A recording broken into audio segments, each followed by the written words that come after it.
Palmer. Albon aurait dû être sous enquête pour avoir gêné Leclerc selon lui, l'ancien pilote de F1 Jolyon Palmer, qui n'a pas fait des étincelles en Formule 1, on va pas se mentir. Il donne son avis, vu qu'il est analyste pour le site officiel de la F1. Alors que Sainz sortait de Sainte-Dévote pour son tour de sortie, il a été distancé par Nicolas Latifi dans la Williams. Il a ensuite dû rester derrière le retardataire pendant un demi-tour, jusqu'à ce que Latifi cède dans le tunnel. Alors ça, justement, je l'ai diffusé sur Team Motorsport. Allez vous abonner à cette chaîne, parce que je vais mettre des contenus, on va dire, transformés des replays de F1. Transformés pour pas me faire striker par le bot là-dessus, donc voilà. Je vous mets le lien de cette vidéo dans la description et pensez à vous abonner à la chaîne, et on diffuse les lives des séances aussi. Et c'est qualif et course.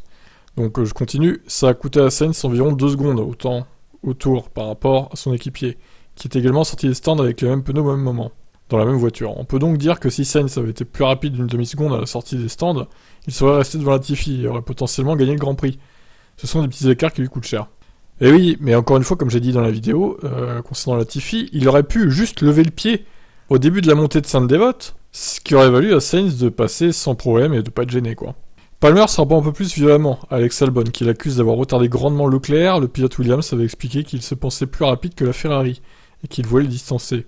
Une excuse peu recevable, d'autant qu'il a gêné la Ferrari jusqu'à commettre une erreur. Alex Albon avait retenu Charles Leclerc lors de son relais en tenant intermédiaire de manière plongée, restant devant pendant un tour complet avant de commettre une erreur et de relâcher finalement la Ferrari. A mon avis, il aurait pu faire l'objet d'une enquête pour ça, car Albon ne voulait clairement pas sortir de la ligne avec ses pneus slick, ce qui aurait probablement été la bonne chose à faire avec Leclerc qui attaquait derrière. Je pense que Latifi s'est écarté de la trajectoire à un moment assez raisonnable. Prendre un tour est toujours délicat à Monaco, surtout quand la piste est mouillée en dehors de la trajectoire. À part une faible chance à Mirmo, il n'avait pas grand chose à faire d'autre pour Latifi. Ce sont des choses qui arrivent. Bah s'il aurait pu juste lever le pied, ça aurait évité tout ça. Bon, Albon j'ai pas vu par contre, ça a l'air encore pire. Mais j'ai aussi trouvé la vidéo. Donc là elle est pas encore faite, mais là il est 14h03, donc vous allez avoir cette news vers 19h. Et je vais faire entre temps la vidéo, donc je vous mets dans la description les 2 vidéos pour que vous alliez voir ça.